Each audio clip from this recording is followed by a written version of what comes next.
سنبھالتے ہیں۔ انبیاء اور رسول کے بعد کائنات کے سب سے افضل ترین ہستی ہے۔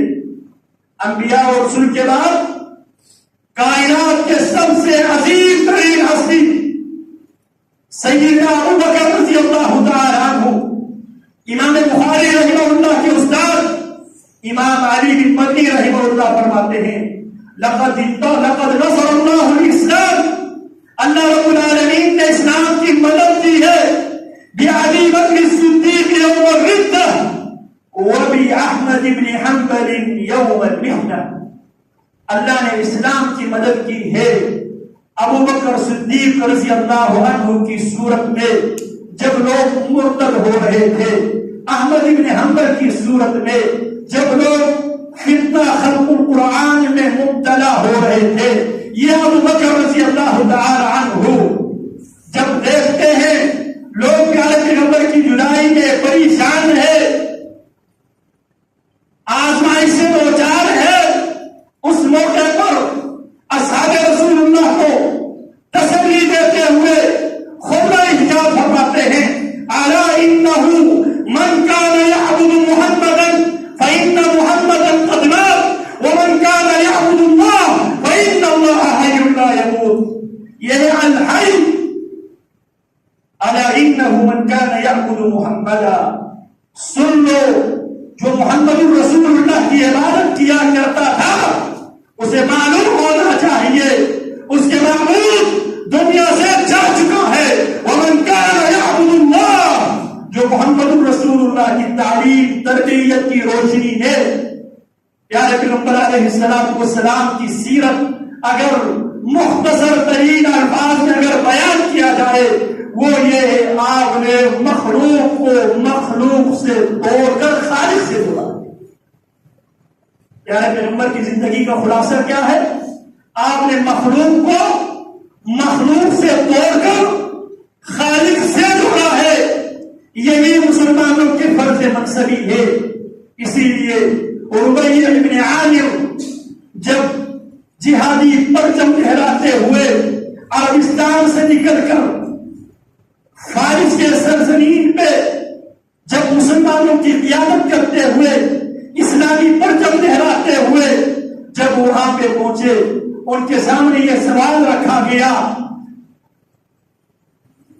ریگستانوں کو، پہاڑوں کو، جنگلوں کو، سمندروں کو کراس کرتے ہوئے، عبور کرتے ہوئے ہمارے علاقوں کی طرف رخ کرنے کی بنیادی مقصد وجہ کیا ہے؟ فرمانے لگے لقد ابتعثنا الله لنخرج العباد من عبادة العباد إلى عبادة رب العباد، اللہ نے محمد رسول اللہ صلی اللہ علیہ وسلم اور آپ کے صحابہ کرام اور آپ کے بعد آپ کی امت کا انتخاب اس مشن کے لیے کیا ہے، لنخرج العباد، ہم بندوں کو بندوں کی بندگی سے نکال کر بندوں کی رب کی بندگی کی طرف لوگوں کو جوڑنے کے لیے، لوگوں کو دعوت دینے کے لیے اللہ نے محمد رسول اللہ صلی اللہ علیہ وسلم کو، آپ کے صحابہ کو اور آپ کی امت کا انتخاب اسی لیے کیا ہے۔ وَكَذَلِكَ جَعَلْنَاكُمْ أُمَّةً وَسَطًا لِتَكُونُوا شُهَدَاءَ عَلَى النَّاسِ كُنتُمْ خَيْرَ أُمَّةٍ أُخْرِجَتْ لِلنَّاسِ تَأْمُرُونَ بِالْمَعْرُوفِ وَتَنْهَوْنَ عَنِ الْمُنكَرِ وَتُؤْمِنُونَ بِاللَّهِ، یہ ہمارے فرض منصبی ہے۔ تو صدیق اکبر رضی اللہ تعالیٰ عنہ لوگوں کو سمجھاتے ہیں جس پر موت آ جائے، جس پر فنا آ جائے، جس کے لیے مستقر نہ ہو، ہمیشہ نہ ہو، وہ معبود نہیں ہے، معبود وہ ہے جس پر موت نہیں آتی، وہ الحی القیوم ہے، الحی جو ہمیشہ سے زندہ ہے، ہمیشہ زندہ رہنے والی ذات ہے۔ القیوم دوسری دلیل، کائنات کی ہر چیز کو قائم رکھنے والی ذات وہ معبود ہے، وہ بندگی کا مستحق ہے، اسے پکارا جائے، اسے دعا کیا جائے، اسے مدد کی درخواست کیا جائے۔ سیدنا عبداللہ بن العلا جناب قاسم بن عبد الرحمن سے نقل کرتے ہیں. قاسم بن عبد الرحمن فرماتے ہیں اسم اللہ العظم اسم اللہ العظم اللہ کا اسم اعظم ہے. آج ہمیں بھی بتایا جاتا ہے فلانا صاحب کے پاس اسم اعظم ہے.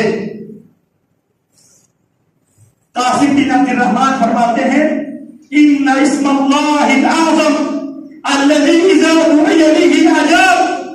اللہ کا وہ اسم اعظم جس اسم اعظم کے ساتھ اس کو پکارا جائے اللہ اس پکارنے والے کی پکار کو، دعا کرنے والے کی دعا کو، درخواست کرنے والے درخواست گزار کی درخواست کو اللہ قبول کرتا ہے. فرماتے ہیں فی ثلاث سور اللہ کے اسم اعظم قرآن مجید کی 3 سورتوں میں ہے. سورۃ البقرہ وسورۃ آل عمران وسورۃ طٰہٰ. اور سلسلہ صحیحہ میں امام البانی نے اس حدیث کو حسن کہا ہے.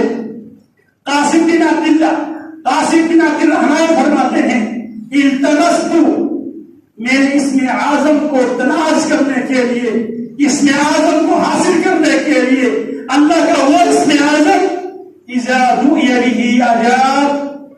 اس اسم اعظم کے ساتھ جب اس اللہ کو پکارا جائے، اس اللہ سے درخواست کیا جائے، اس سے دعا کیا جائے، اللہ اس اسم اعظم کی برکت سے دعا قبول کرتا ہے، درخواست ایکسپٹ کرتا ہے. فرماتے ہیں میرے ان تینوں صورتوں میں، سورہ بقرہ میں، آیت الکرسی میں اللہ لا الہ الا هو الحی القیوم کی صورت میں نے پایا. اور سورۃ آل عمران میں، سورۃ آل عمران کی آغاز میں الف لام میم اللہ لا الہ الا هو الحی القیوم. اور سورہ طٰہٰ میں وعنت الوجوہ للحی القیوم وقد خاب من حمل ظلما. تو الحی القیوم یہ اللہ رب العالمین کا وہ اسم اعظم ہے جس اسم اعظم کے ساتھ جب اس اللہ کو پکارا جائے، اس سے مانگا جائے، اس سے دعا کیا جائے، اللہ اس دعا کو قبول کرتا ہے.